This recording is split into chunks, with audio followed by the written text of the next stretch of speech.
Buenas tardes. Mi intervención en relación con la necrópolis de La Joya, tal como ustedes pueden ver en el vídeo, está relacionado con los rituales funerarios que se fueron localizando a lo largo de finales de los 60 y durante la década de los 70 en los trabajos que realizaron, como es bien sabido, don Juan Pedro Garrido Roiz, que ustedes lo tienen a su izquierda, y Elena María Horta. Todo lo que yo pueda decir aquí o todo lo que yo diga, naturalmente proviene de modo exclusivo de las intervenciones que ellos realizaron, pues prácticamente a lo largo de 2 décadas, independientemente de alguna acción muy específica o muy concreta que hicieron en distintos momentos, ¿no?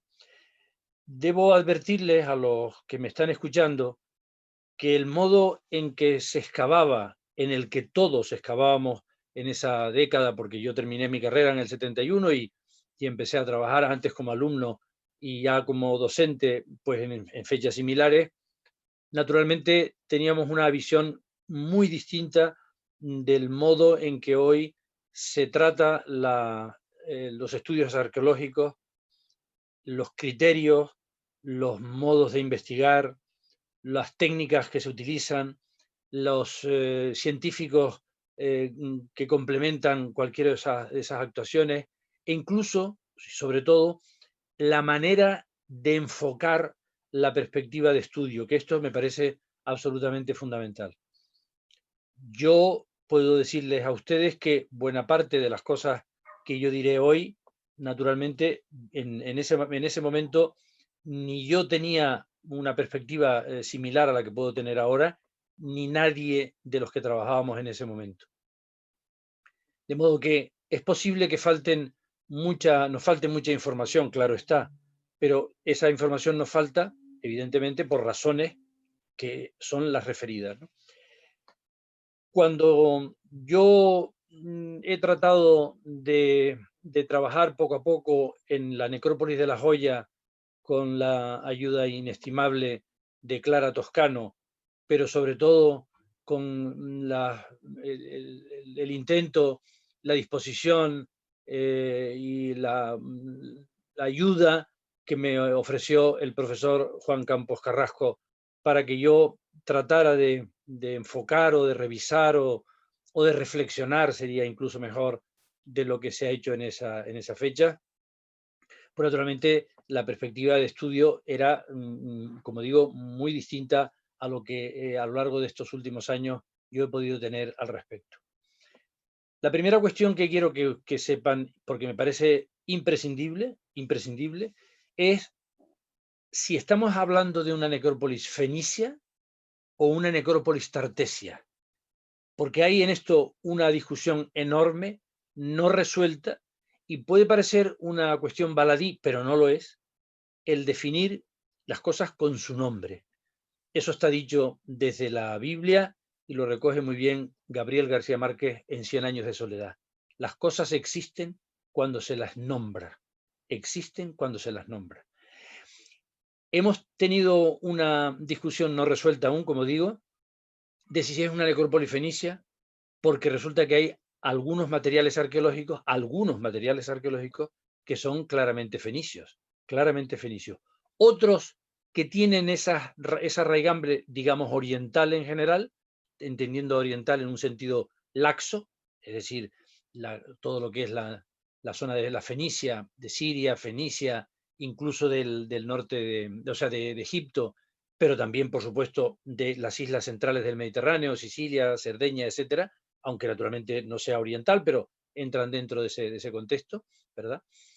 Pero a poco que uno analice con detalle los restos o los enterramientos que se excavaron en la necrópolis de La Joya, puede uno observar que, a excepción de algunos enterramientos, de los enterramientos de incineración, es decir, los que han sido quemados los restos humanos e introducidos dentro de una urna, que es el término que nosotros utilizamos para referirnos a un recipiente cerámico o un recipiente de bronce, como vamos a ver ahora, que las hay, ese tipo de enterramientos, en épocas muy antiguas en la zona de Siria, en Hama y en otros lugares de Siria, y que entran dentro de esa tradición, digamos, también del mundo fenicio. No siendo eso, el resto de las tumbas aparecidas en la necrópolis de La Joya, desde mi modesto punto de vista, y yo hice una tesis doctoral sobre el mundo de las necrópolis fenicias y púnicas del Mediterráneo, no encuentro nada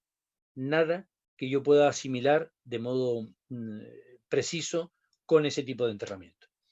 Pero a poco que uno analice la realidad de los materiales arqueológicos, del tipo de enterramientos, y de una serie y otra serie de detalles que iremos viendo ahora, puede llegar a la conclusión de que hay que entenderla a través de una raíz indígena. Es decir, de los tartesios, esas gentes que estaban en el occidente peninsular, concretamente en la zona de Huelva y por supuesto en la desembocadura del Guadalquivir, antes de la llegada de los fenicios a Huelva, que hoy están bien documentados y bien estudiados, y antes de la llegada de los fenicios a Cádiz. Había otras gentes. En los estudios que se han ido realizando en los últimos tiempos y que nosotros hemos publicado con el doctor Fernández Rodríguez, un libro sobre los dioses de los tartesios, hemos llegado a la conclusión de que nos ha faltado analizar en las evidencias previas a la llegada de los fenicios. Si somos capaces de tener la suficiente amplitud de miras para entender que hay una realidad cultural de bastante enjundia, distinta, por supuesto, a la que existe y a la que denominamos genéricamente como fenicio, o si ustedes quieren, como orientalizante, pues podemos llegar a entender perfectamente que aquí hay un mundo de una especial riqueza, ¿verdad? Que lo que hace es fundirse, mezclarse, asimilarse, como ustedes lo quieran llamar, ¿verdad?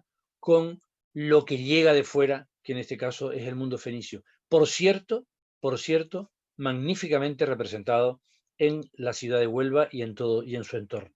Pero sin perder de vista ese otro mundo antiguo. La gran pregunta es, ¿y esto solo ha existido en la necrópolis de La Joya, en el Cabezo de La Joya? No, no, no.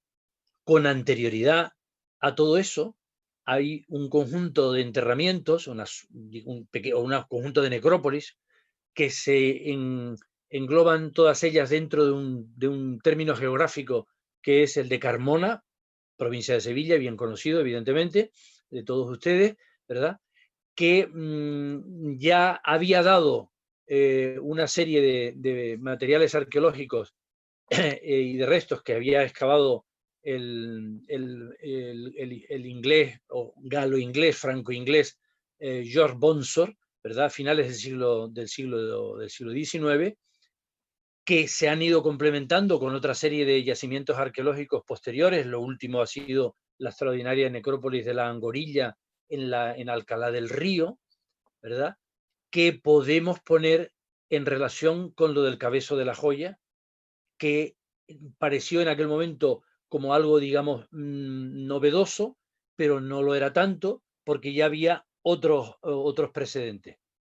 ¿Qué es lo que sucede?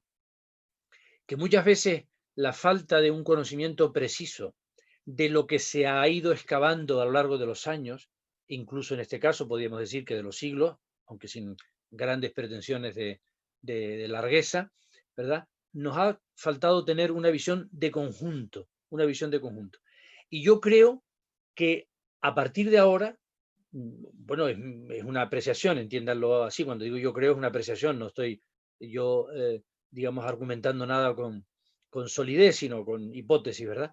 Creo que merecería la pena revisar todo esto desde otra perspectiva.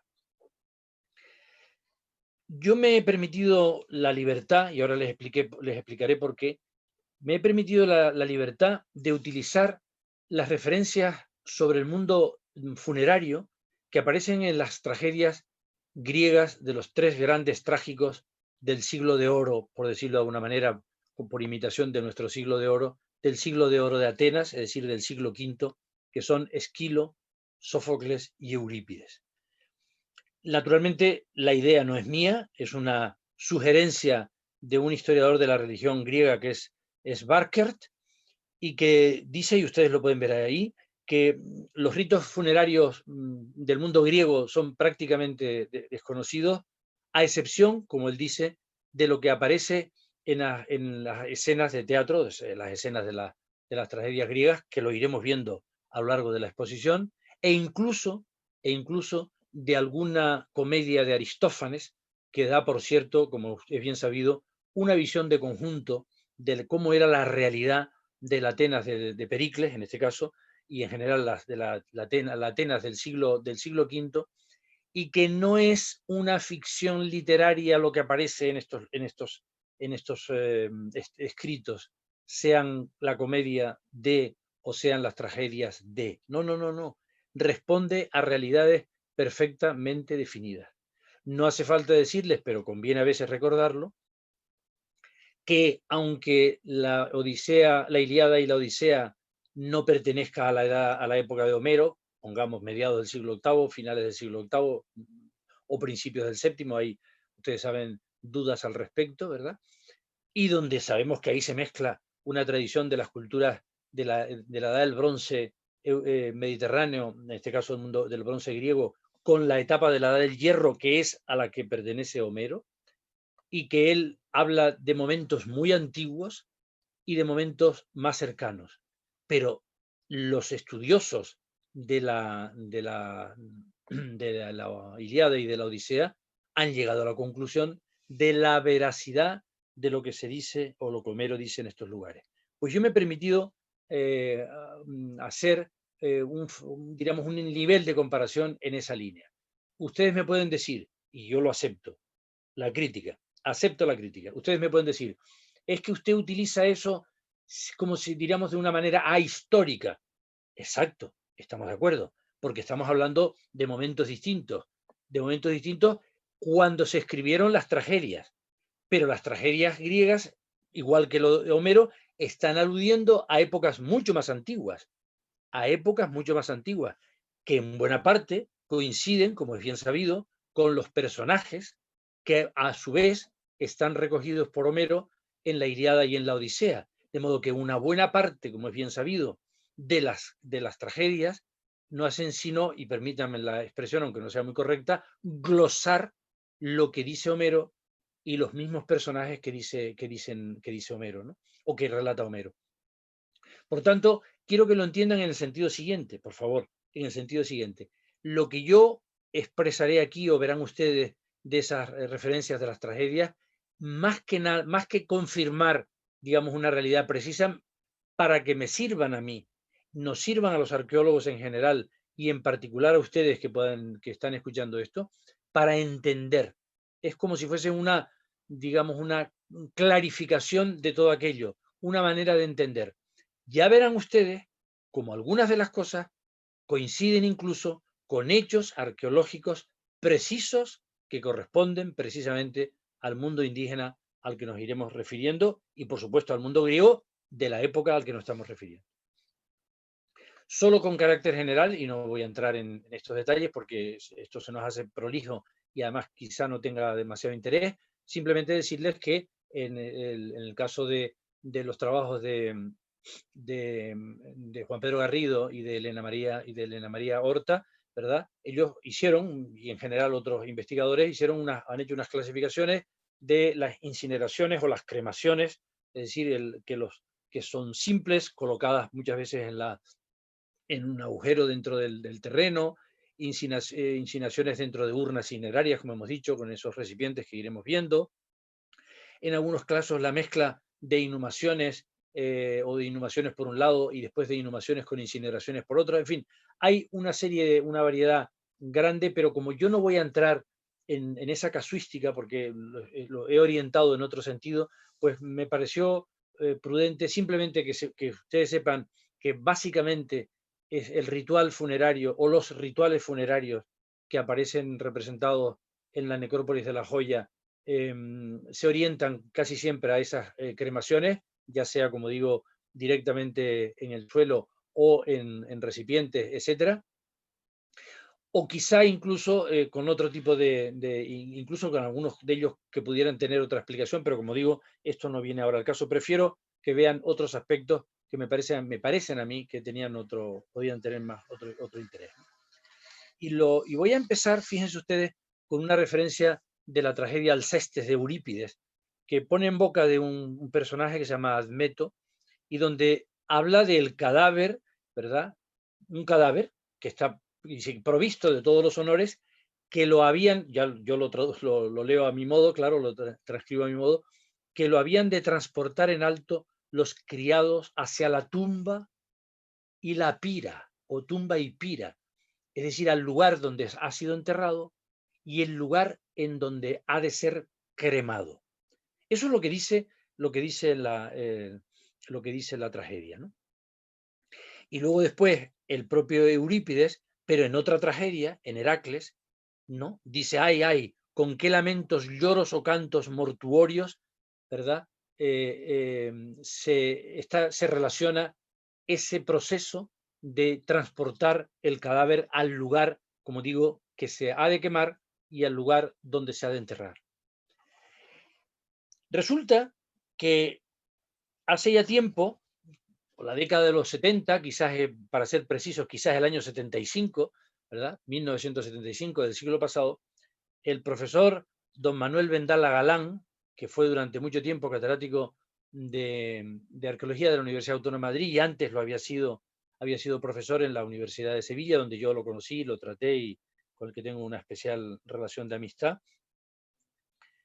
Él analizó la estela de Ategua, en la provincia de Córdoba, que es el que tienen a su derecha, no sé si corresponde con la misma visión que yo tengo, a la derecha de la que está en dibujo, que comparaba con una crátera, que ahora les explicaré de qué va esto, una crátera del Dipilón. Es decir, hay una representación en la crátera. La crátera es un recipiente que se caracteriza por tener una boca ancha, como ustedes ven aquí ahora, ¿verdad? En este caso con dos asas de orejera, que así es como nosotros las llamamos, que suelen tener una altura a veces de 1,20 m, 1,30 m, fechadas a mediados del siglo VIII a.C., y que se han encontrado en el llamado la necrópolis del Dipilón, que significa en griego doble puerta. Dipilón significa puerta doble o doble puerta, ¿no? Y entonces son muchas las que tienen estas características, que son básicamente la representación de una escena funeraria donde unos caballos arrastran un carro que detrás van unas personas, ¿verdad? Unos se suponen que son hombres y mujeres, que se cree que están implorando, llorando, lamentándose o haciendo cantos fúnebres, como acabamos de ver en la tragedia, ¿verdad? Y en la parte superior, observan ustedes, diríamos, como si fuesen 4 pilastras, cuatro pequeños soportes, donde hay un cadáver extendido, ¿verdad? Y debajo lo que hay se observa son llamas, que es el lugar donde se ha de quemar el cadáver, es decir, la pira. Si ustedes lo observan en la derecha, encontrarán un carro con 2 ruedas también, más esquemático que el de la izquierda, pero que es reconocible. Observen la forma en cruz que tienen las ruedas, con esos 2 caballos vistos digamos, en planta, estos de perfil, los de la crátera, y donde ahí abajo 2 grupos de personas, uno de 4 y otro de 3, donde se supone que pueden estar haciendo, están, perdón, en la misma actitud que estamos viendo en la crátera, es decir, podían estar llorando, lamentándose, o haciendo cantos fúnebres u otro tipo de manifestaciones. Y encima hay una figura que se supone que es el muerto, que debajo tiene como si fuese una figura cilíndrica, que hemos de suponer algo similar a una pira de la que estamos viendo en el otro lado.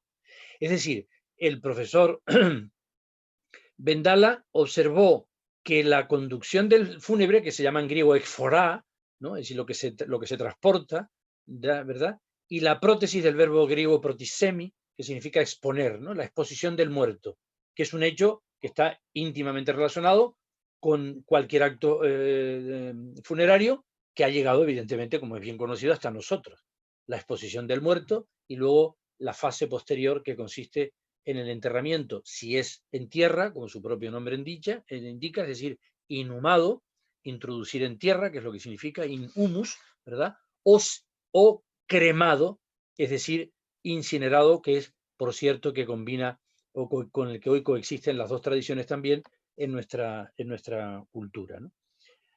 De modo que este sería, podríamos decir, en general, que este podría haber sido el primer paso. La pregunta es, ¿cree usted que eso fue exactamente igual en el caso de la necrópolis de La Joya? No lo sé porque no soy adivino, claro está, no lo sé.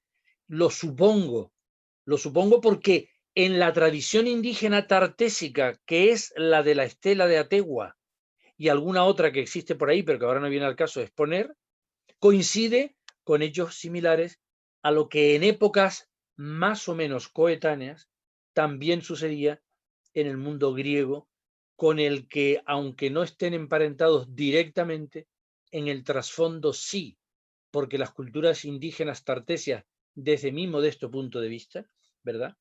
Que estarían que podrían estar en toda esta zona de que hemos dicho antes de Sevilla, Huelva, finales del segundo milenio, inicios del primer milenio, podrían ser coetáneas, como digo, sincrónicas, por utilizar otra palabra más técnica, a la que estamos estudiando en el mundo griego. Por tanto, no estamos quizás distorsionando demasiado las cosas, ¿no?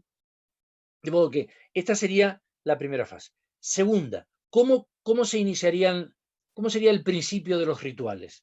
Entendiendo como rituales todos aquellos actos que se realizan con una función relacionada con ofrecimiento de unos hechos concretos a la divinidad, o la realización de actos vinculados con la muerte y que tienen la característica de repetirse de manera similar a lo largo del tiempo. Esto es grosso modo, dicho muy de grosso modo, el modo la manera en que entendemos el concepto de rito, ¿no? Aquello que se repite. Cuando nosotros estamos hablando de lo que estamos hablando, ¿no? Vemos los ritos. Yo sí les digo a ustedes, que lo saben mejor que yo, porque por razones obvias, ¿no?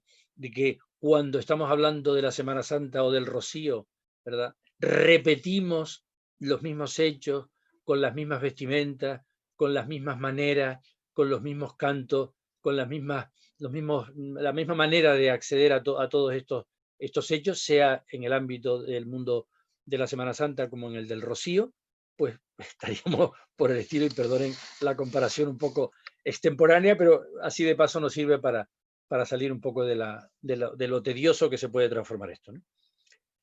Dice en la Antígona de Sófocles que el cadáver había sido previamente destinado a un baño santo, Fíjense la palabra, el adjetivo que utilizan al baño. El baño es santo, es decir, es en este caso el agua, que tiene siempre una tradición, un concepto purificador. No se olviden que el bautismo está en esa tradición, desde el bautismo del Jordán, pero luego después la tradición del rito del bautismo que continuamos, no es nada más que el concepto de el agua como elemento purificador. Y por tanto, el que se le añada la adjetivación de santo no resulta extraño, sino todo lo contrario. Lo que hace es enriquecer, enfatizar aún más el valor de ese lavado que se le hace al cadáver, ¿no? Y por tanto, lo repiten en otras referencias de las tragedias, que evidentemente yo no he traído aquí, porque no tiene sentido, pero sí un último abajo que es muy interesante, pero que lo podemos ver, ¿no? Vamos en parte a saltarnos, vamos primero al texto de abajo y luego volvemos de nuevo arriba, ¿no?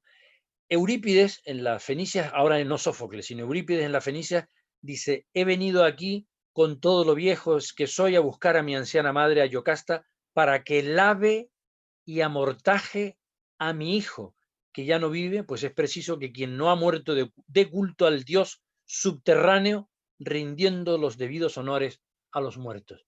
Esto es un texto bellísimo, aparte que es hermosísimo el texto.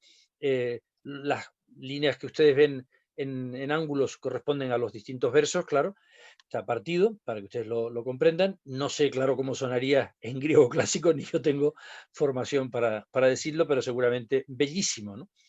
Pero fíjense, lavar y amortajar, ¿verdad?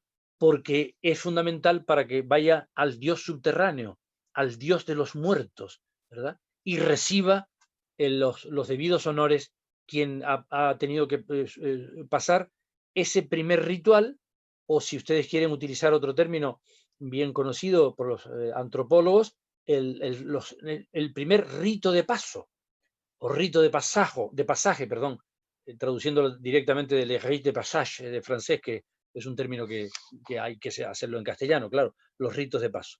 De manera que este es un dato importante, pero fíjense que primero dice lo del baño y luego dice que reunimos y quemamos los restos que quedaban ya en medio de unos arbustos recién arrancados, etcétera, que vamos a ver de inmediato.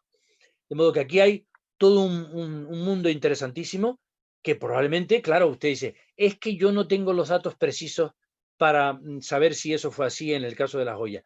Hombre, datos precisos no, pero a lo mejor una silla, cuando uno ve la silla, quizás piense, uno se encuentra en una silla y a lo mejor piensa que es un lugar donde la gente que lo utilizaban para sentarse, ¿no? Digo yo.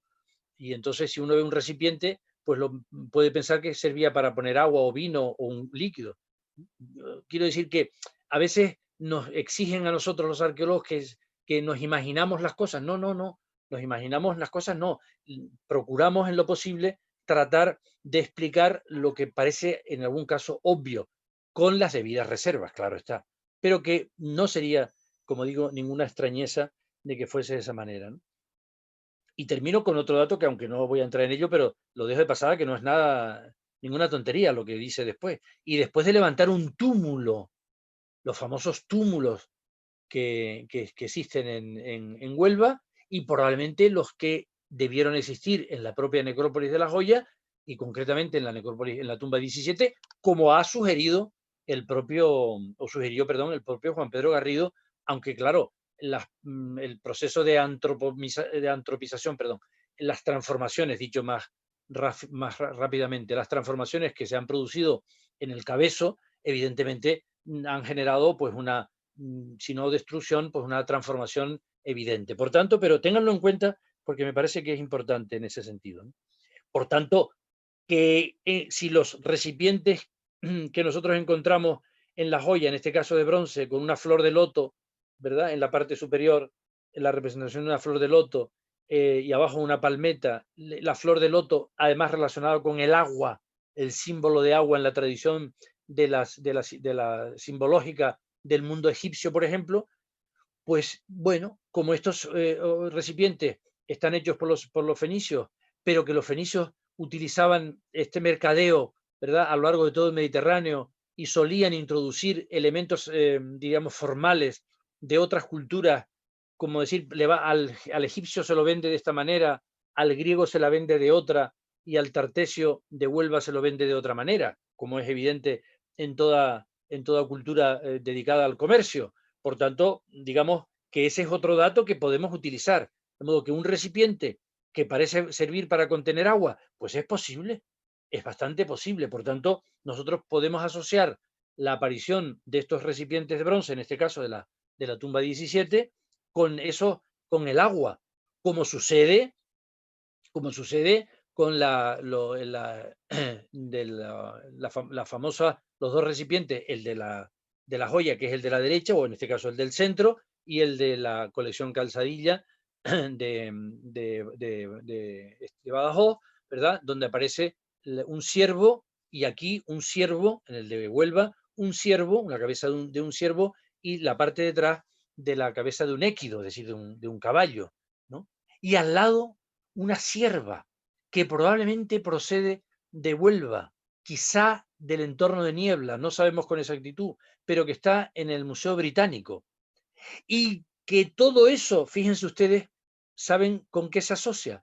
Con el mito de Abis, que es una tradición mítica del mundo tartésico, en el que un personaje que es Abis, que en la tradición posterior se vincula con un personaje digamos, o mejor dicho, se asocia con el poder, en este caso con Avis, etcétera, como sucedería con Argantonio, como nos lo cuenta Heródoto o Heródoto un poquito más tarde.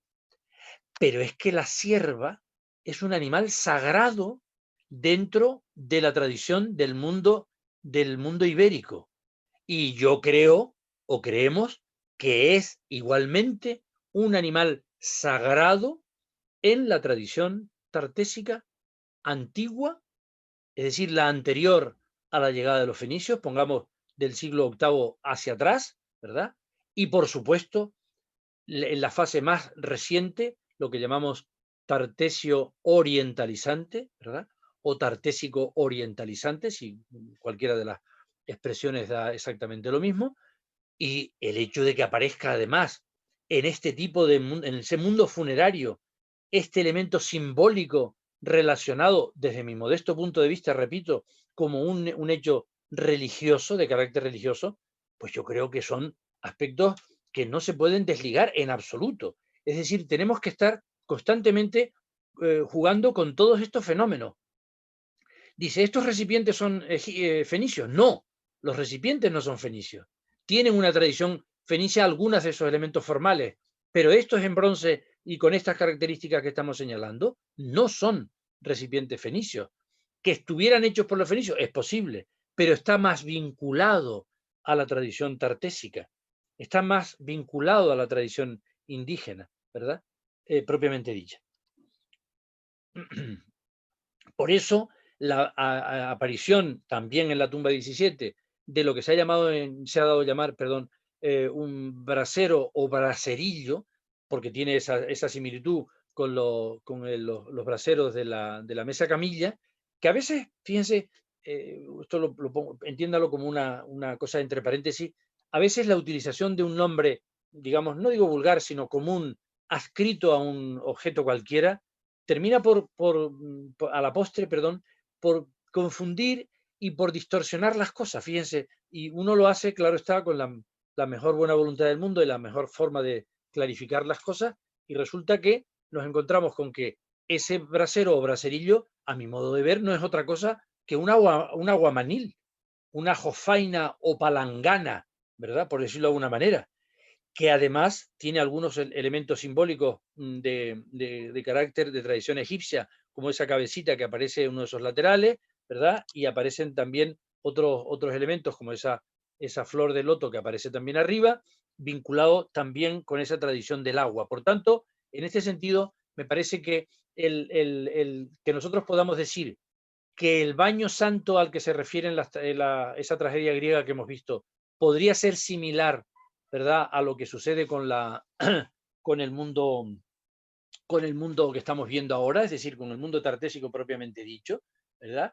Pues no resultaría en absoluto extraño, sino todo lo contrario. Lo que haría quizás es, diríamos, reafirmar en parte lo que estamos diciendo. Esa es un paso. ¿Cuál es el segundo paso? Pues que a los muertos hay que vestirlos, ¿no? Se les lava y se les viste. Fíjense qué hermoso en la tragedia de Heracles, de Eurípides, que acabamos de ver otro texto, ¿verdad? Cuando Mégara dice, nos hemos ceñido ya los vestidos de la muerte. Qué cosa más hermosa, aunque sea una paradoja lo que estoy diciendo. Qué cosa más hermosa en relación con la muerte. No me refiero a la muerte, sino la manera en que está dicha. Ya, o sea, nos hemos ceñido los vestidos de la muerte. Es decir, hay unos vestidos específicos para la muerte. Es decir, cuando se amortaja, que es la referencia que hemos visto antes, en ese amortajamiento viene, por supuesto, unos vestidos que generalmente tienen unas características muy especiales, muy concretas, ¿verdad?, con las que se ciñe el cadáver. Pero aquí debo decir, primero veremos esto como complemento y no, permítame que esté un poco saltando delante y atrás, pero creo que es muy pertinente dar este salto.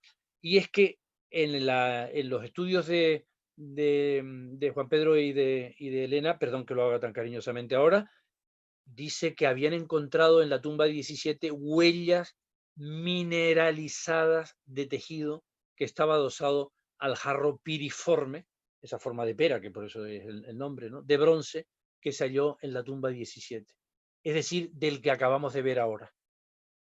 Por tanto, fíjense, huellas mineralizadas de un vestido y encima con el agua, pues a lo mejor no estamos saliéndonos de la realidad, sino que estamos en la realidad, pero en la realidad arqueológica contrastada, en el caso de la necrópolis de La Joya, que después nos puede servir, como estamos viendo, con estos, digamos, añadidos, ¿no?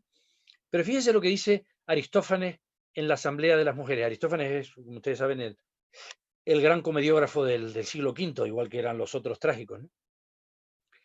Le dice Blépiro, dice, y en vez de esto me dejaste desnudo y echándome encima tu vestido, te marchaste dejándome como si fuera un cadáver expuesto.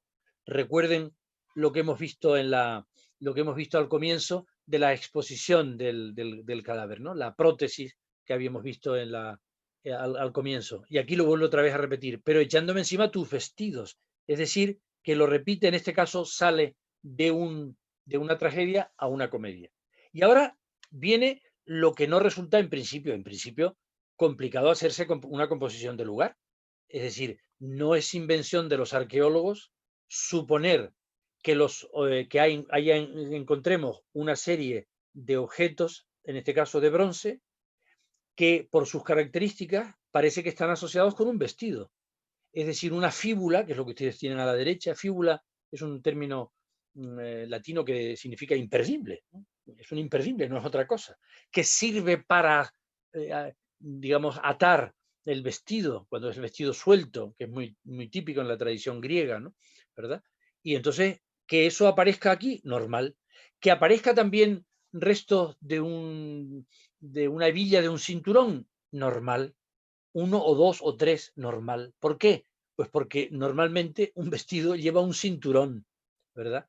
Y lo lleva, claro, con unos objetos, en este caso metálicos, que son los que sirven de engarce y de cierre, claro está, para el cinto. De modo que en ese ritual del agua, del vestido y de todos los adornos y de todos los elementos que estén asociados con el vestido. Eso me parece que es evidente, ¿no?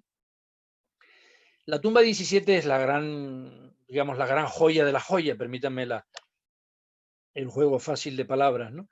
Porque es donde está un conjunto de materiales arqueológicos extraordinarios y que llevamos mucho tiempo tratando de reinterpretar, reinterpretar aspectos de cómo sería la necrópolis y los elementos que aparecen en ella, que en principio no estamos seguros nosotros. Cuando digo nosotros me refiero a Clara Toscano y quien les habla, no estamos seguros de que sea exactamente como se concibió en su momento. Pero no les avanzó nada porque no es este el momento, ¿verdad? Sino cuando aparezca ya publicado. Pero en cualquier caso y con carácter general, que ustedes sepan que esta tumba es interesantísima por la cantidad de objetos que aparecen. Y aquí quiero hacer una pequeña parada de atención porque es muy interesante, me parece a mí. Dice, el ajuar, decimos normalmente, términos de los arqueólogos, ¿no?, la jerga arqueológica. Decimos, el enterramiento con su ajuar. Dice, pero un momento, vamos a ver. Cuando estamos hablando de ajuar, ¿a qué nos estamos refiriendo? ¿A los objetos que se encuentran en una tumba determinada, pero que tienen unas funciones muy concretas y muy específicas? ¿O cuando hablamos de ajuar estamos hablando de los objetos personales del muerto, que muchas veces y en muchas culturas se incluyen con el momento en que se entierran, para que no quede en el mundo de los vivos nada de lo que le perteneció al muerto? Esto es un tema de discusión, no deja de ser muy interesante, claro está, no es este el momento para hacerlo, simplemente que les dejo en este caso esa reflexión. Es decir, el alabastrón que ustedes ven a la izquierda, que es este recipiente hecho de alabastro, ¿verdad?, como ustedes ven con esas dos asas, y luego después el ungüentario, que es el de la derecha, de alabastro, como su propio nombre indica. El ungüentario es para poner ungüentos, que generalmente son aceites perfumados, ¿verdad?, u otro tipo de productos, pero generalmente suelen ser aceites perfumados, ¿no?, que es lo que suele ser muy característico. Y no es extraño que haya un alabastrón que contenga, digamos, una cantidad mayor de ese perfume o que lo pudo haber contenido. ¿Para qué? Pues porque los muertos deben ser perfumados. El perfume para los muertos. Y les voy a decir por qué, entre otras explicaciones posibles que evidentemente tiene, ¿no? Pero la fundamental es que los muertos pasan a una categoría distinta de los vivos. Y los muertos pasan a la categoría de seres, digamos, vamos a llamarlos divinos, por utilizar una expresión que todo el mundo entiende, ¿verdad? Seres distintos, que están en otra dimensión, ¿verdad? Y que por tanto tienen otra consideración. No hace falta recordarles a ustedes cómo se perfuma en el entorno de los rituales funerarios, ¿verdad? En general, cómo se perfuma en particular en rituales religiosos del tipo que sea, etcétera, etcétera, etcétera. Quiero decir que, en principio, cabe pensar, a lo mejor tiene otra explicación que yo honradamente no la tengo, pero sí les puedo asegurar que, en principio, ese perfume podía estar asociado con el muerto en el sentido de darle una dimensión distinta, ¿verdad? Y por tanto, que ha pasado a una categoría distinta y diferente, perdón. Bien. Estábamos en la misma crátera que habíamos visto antes y en la misma estela que habíamos visto antes, ¿verdad? Y dicen, ¿y por qué la vuelve a poner? Digo, bueno, pues porque aquí está el momento en el que se produce la cremación del cadáver. Es decir, se le ha lavado, se le ha vestido, se le ha adornado de la forma que sea necesario, se ha perfumado y ahora viene el momento clave, que es el de llevar el cadáver o de colocar el cadáver sobre la pira, ¿verdad? Para ser quemado. Y esto es lo que aparece representado en la crátera del Dipilon y es lo que aparece representado en la estela de Ategua, como estamos diciendo. Como detalle complementario desde el punto de vista visual, perdón por la reiteración y la pobreza de expresión mía, desde el punto de vista iconográfico, es decir, desde el punto de vista de la imagen, como la imagen, en este caso, de una crátera de época mucho más tardía, ahí tienen la fecha del año 330, ¿verdad? Donde Alcmena dice, suplica ayuda a Zeus sobre la pira. Es decir, nos hemos referido a la pira y aquí tienen ustedes en un recipiente, en una crátera del Museo Británico, un hecho similar, como ustedes ven al centro de esa imagen, ¿no? Que se lo he puesto adrede, la imagen a la izquierda de la crátera, una representación supuesta, imaginada, de cómo sería un conjunto de una pira de maderas con el cadáver encima. Lo que ustedes ven, lo mismo en la representación de la crátera del Dipilon, y ya no, para no reincidir más otra vez en lo que veíamos de Ategua, ¿no? ¿Verdad? Y esta es la parte fundamental.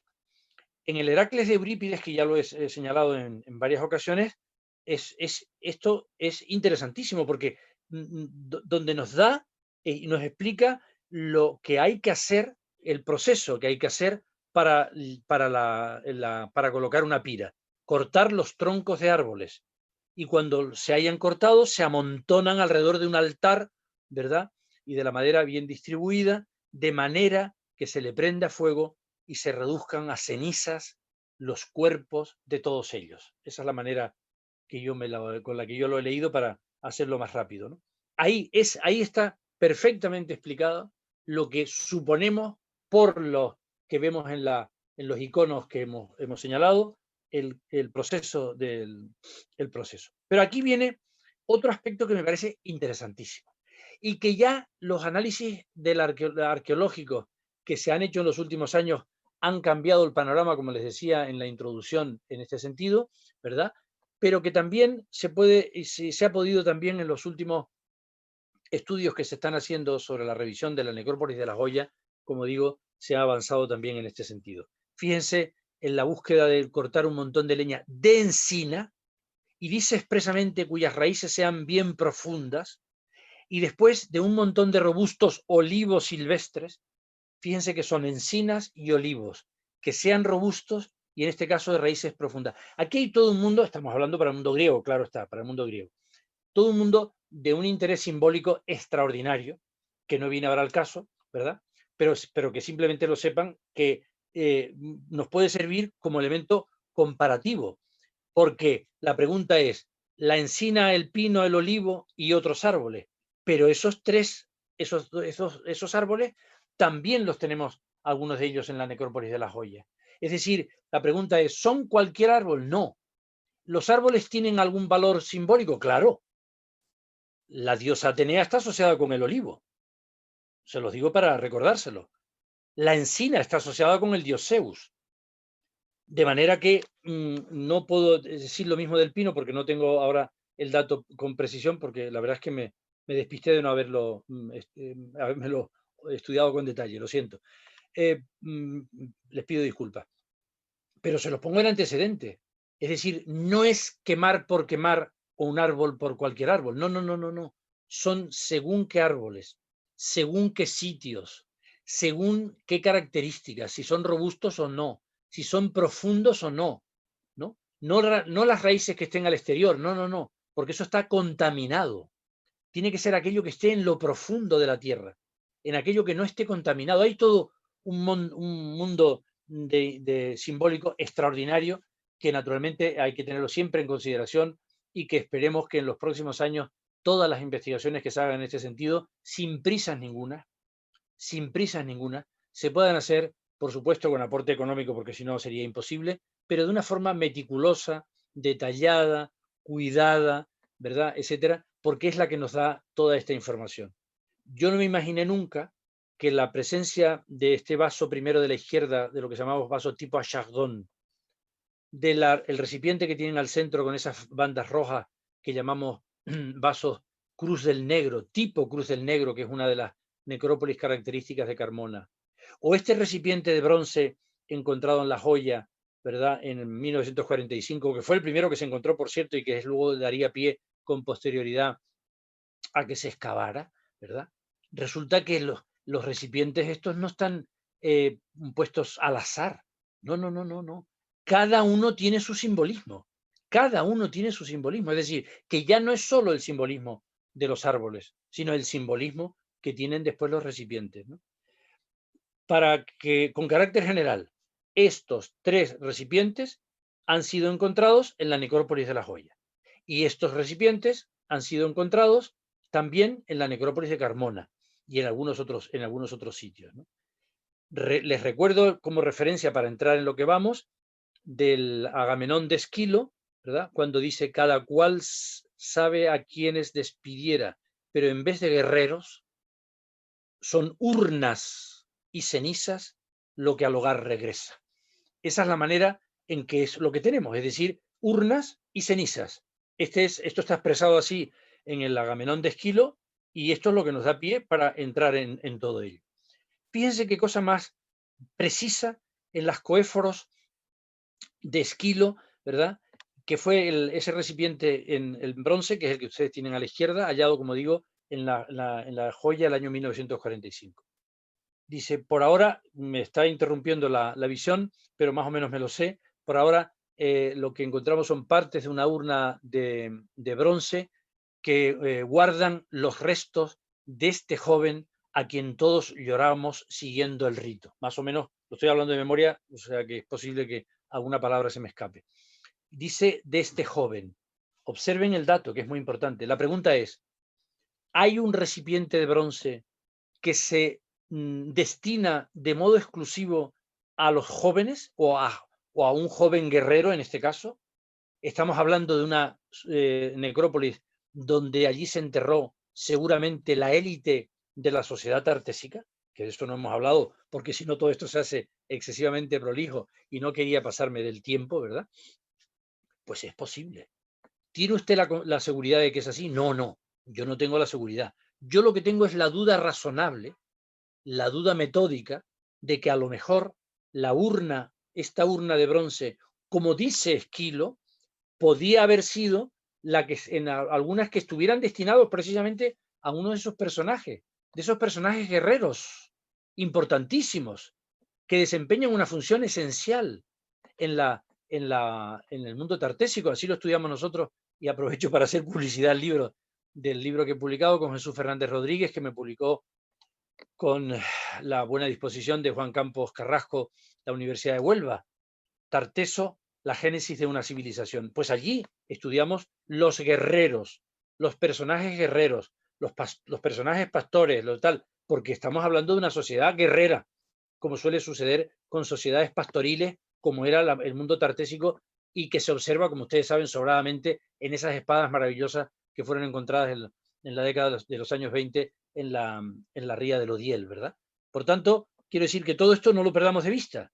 Claro, yo no tengo la seguridad de decir que esto es de un joven guerrero de Huelva. No, no, por favor. No, no. Lo que digo es que cabría ponerlo esto en esa disposición, tenerlo siempre en consideración. De modo que esta es estamos hablando ya del lugar donde se entierra, ¿no? Ya este es el proceso. Y después hay 2 o 3 aspectos que veremos y que son fundamentales. Los ritos sacrificiales. Es decir, los animales que se sacrifican en el entorno de las tumbas. Importantísimo. Los ritos sacrificiales, de los que tanto en la tumba 17 de la izquierda como en la tumba 9 nos hemos encontrado, se han encontrado los arqueólogos que han sido restaurados en el Instituto de Restauración de Sevilla, el IAPH, ¿verdad? Estos objetos extraordinarios que se utilizaron con seguridad para realizar esos sacrificios, entre ellos los perros. Animales que tenían, ojo, un valor, yo creo que simbólicamente sagrado también, o algunos perros. Esto es un tema tampoco bien estudiado en el caso de La Joya, pero hay bastantes evidencias por otros lados que en el futuro convendría, diríamos, tenerlas en una visión de conjunto que nos aportaría datos que ahora probablemente no tenemos información precisa para decirlo, ¿no? Bien, en las suplicantes, por ejemplo, ¿no? Dice, tras coger Egisto de la cesta un cuchillo sacrificial o el afilado cuchillo con que abras las víctimas. En fin, hay toda una serie de elementos interesantísimos en relación a los sacrificios que aparecen en las tragedias y que las tenemos nosotros en los hechos arqueológicos de Joya, porque no solamente tenemos los restos de cuchillos, es que también tenemos restos de perros en esos entornos. Por tanto, probablemente estamos en esa relación. Sacrificar un animal concreto para una tumba concreta, ¿verdad? Lo que llamamos las tumbas principescas, ¿verdad? Es decir, aquellas tumbas, las 3 o 4 tumbas, las 5, las 9, las 17, 18, etcétera, que son las que tienen, digamos, una mayor entidad y que por eso se les ha dado el nombre de principesca, no de que fueran príncipes, sino utilizando el término latino princeps, principis, es decir, el que es el primero, el que está por encima, el más importante, el más destacado. Eso es el concepto de princeps, ¿no?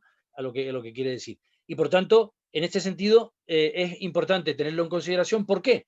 Porque en la necrópolis, o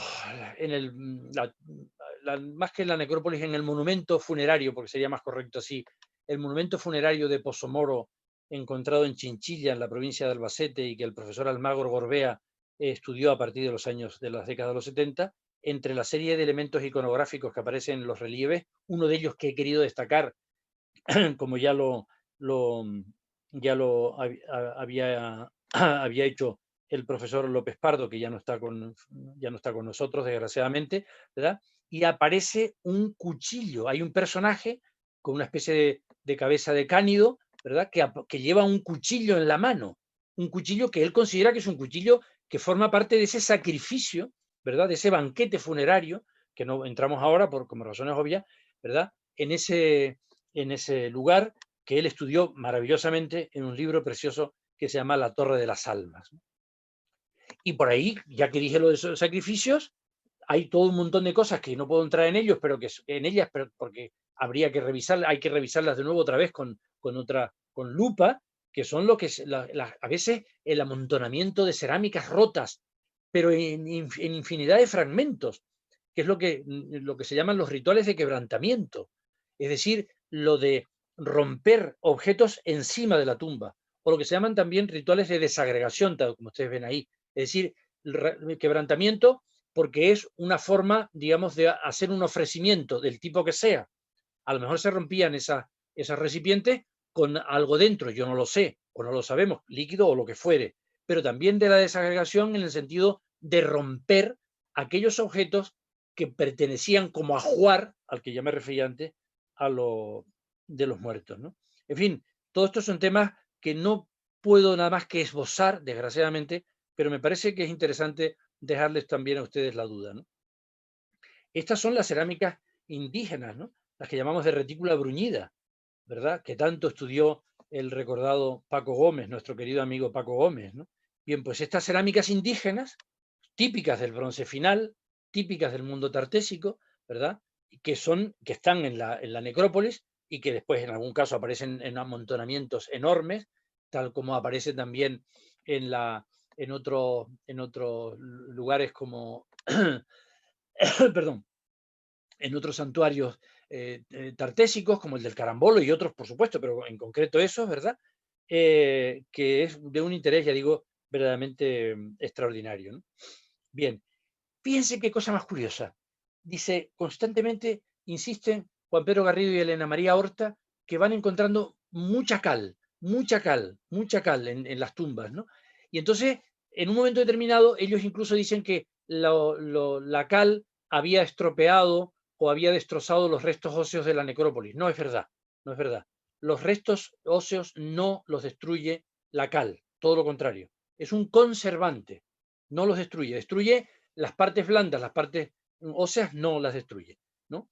Ahora bien, eso es un hecho muy bien estudiado por los forenses y por lo tanto yo me limito a decir tal cual lo dicen ellos. Ahora bien, la pregunta es, ¿esos restos de cal viene a ser algo similar a lo que dice en la Antígona de Sófocles, este personaje que se llama Guardián, que dice que iban esparciendo sobre el cuerpo polvo seco tras dedicar los rituales de rigor?